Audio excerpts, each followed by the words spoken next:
Cancer treatment మెయిన్గా ఏంటంటే ఒక మల్టీ డిసిప్లినరీ అప్రోచ్ అంటే ఆపరేషన్ చేసే డాక్టర్, ఆ తర్వాత రేడియేషన్ ఇచ్చే డాక్టర్, కీమో ఇచ్చే డాక్టర్, ఆ తర్వాత ఫిజియోథెరపీ, అంతేకాకుండా మానసిక స్థైర్యం కోసం ఒక సైకియాట్రీ, ఆ తర్వాత ఒక యోగా సెషన్స్, ఇవన్నీ ఆంకాలజీ. అంటే క్యాన్సర్కి వచ్చేసరికి తప్పకుండా ఏంటంటే పేషెంట్ ఫిజికల్గా వీక్ అవుతారు, అంతేకాకుండా మెంటల్గా కూడా వీక్ అవుతారు.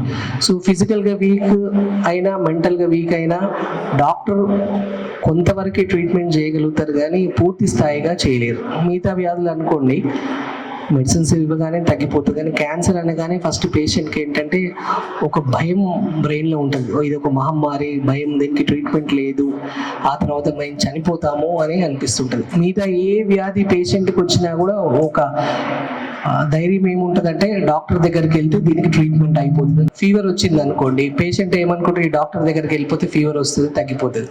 ఒక హార్ట్ ప్రాబ్లం వచ్చింది అనుకోండి, గుండె డాక్టర్ దగ్గరికి వస్తే తగ్గిపోతుంది. ఒకవేళ నరాల ప్రాబ్లం ఉందని నరాల డాక్టర్ దగ్గరికి పోతే తగ్గిపోతుంది ఉంటుంది. ఒక కడుపు నొప్పి వచ్చిందనుకో, కడుపు నొప్పి డాక్టర్ దగ్గరికి వెళ్ళాలి, ఆపరేషన్ చేయాలి. కానీ క్యాన్సర్ ఒకటి అనగానే పేషెంట్కి డాక్టర్ దగ్గరికి వెళ్ళాలంటే భయం అవుతుంది. ఎందుకంటే క్యాన్సర్ ట్రీట్మెంట్ చాలా కష్టంగా ఉంటుంది, ట్రీట్మెంట్ ఇస్తే సైడ్ ఎఫెక్ట్స్ ఉంటుంది, ట్రీట్మెంట్ తీసుకున్న బతకరు అనేది ఫస్ట్ మైండ్లో ఉంటుంది. కానీ ఏ క్యాన్సర్ పేషెంట్ కూడా క్యాన్సర్ రాగానే నేను ట్రీట్మెంట్ అయిపోయి జాగ్రత్తగా ఉంటా అని మాత్రం ఎవరికి అనిపించదు. మానసిక స్థైర్యం మీదనే క్యాన్సర్ పేషెంట్ ముందుకు వెళ్తారా లేదా అనేది ఉంటుంది. సో ఇక్కడ ఈ లైన్లో ముందున్న వారంతా చాలా మంది cancer patients, so they are looking very very strong. చాలా మంది ఎలా ఉంటారు, విలేజెస్ నుండి వచ్చే పేషెంట్స్ ట్రీట్మెంట్ అయిపోయినా కూడా మళ్ళీ నెక్స్ట్ టైం వెళ్ళి అగ్రికల్చర్ వర్క్ చేసుకునే ఉంటారు, అయిపోయింది అనే ఆ ధైర్యంతో ఉండే వాళ్ళు చాలా మంది. అలాంటి పేషెంట్స్ బాగా సర్వైవ్ అవుతారు. కానీ especially people coming from cities నుండి వచ్చే వాళ్ళు ఎవరున్నారు అనుకోండి, భయంతోనే చనిపోతారు. సో నాకు తెలిసింది ఏంటంటే మెయిన్గా పేషెంట్ కావాల్సింది మానసిక స్థైర్యం.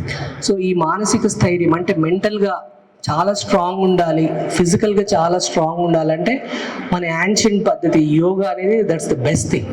సో యాజ్ ఎ డాక్టర్గా నేను ఏం చెప్పగలుగుతున్నా అంటే క్యాన్సర్ పేషెంట్స్కి ఏంటంటే క్యాన్సర్ రాగానే బాడీ లోపల వీక్నెస్ అనేది స్టార్ట్ అవుతుంది. ఎందుకంటే క్యాన్సర్ కణాలు ఫుడ్ అంతా తినేస్తుంటాయి కాబట్టి మనకు బాడీకి కావాల్సిన న్యూట్రిషన్ మాత్రం ఏది రాదు. So last stage cancer patients అంటే మాల్ న్యూట్రిషన్ అంటే తిన్న ఫుడ్ లోపలికి వెళ్లకుండా చనిపోవడం జరుగుతుంది. ఎప్పుడైతే ఫుడ్ ఉండదో బాడీ అంతా వీక్ అవ్వడం జరుగుతుంది. బాడీకి ఆక్సిజనేషన్ అంటే మనం తీసుకునే ఆక్సిజన్ అనేది సరిపోదు. సో సరిపోదు కాబట్టి బాడీ సెల్స్ అన్ని చనిపోతుంటాయి. సో నాకు తెలిసింది ఏంటంటే యోగాలో మెయిన్గా ఏంటంటే more than anything respiratory exercise అంటే ప్రాణాయామం. సో ప్రాణాయామం చేయడం వల్ల ఏంటంటే గాలి పైకి కిందికి బాగా తీసుకోవడం వల్ల బాడీకి ఆక్సిజనేషన్ బాగా పెరుగుతుంది. ఎప్పుడైతే బాడీకి ఆక్సిజనేషన్ బాగా పెరుగుతుందో సెల్స్ కూడా లైఫ్ కూడా బాగా పెరుగుతుంటుంది అనమాట. సో యోగా చేయడం వల్ల ఏంటంటే there will be more oxygenation to the brain. So that బ్రెయిన్కి ఆక్సిజనేషన్ బాగా పెరుగుతుందంటే మెంటల్గా he will be very very strong. So యోగాలు అన్ని ఆసనాలు వేస్తారో లేదో అంటే last stage cancer patients I don't know, కానీ ప్రాణాయామం మాత్రం డెఫినెట్గా దే విల్ హెల్ప్.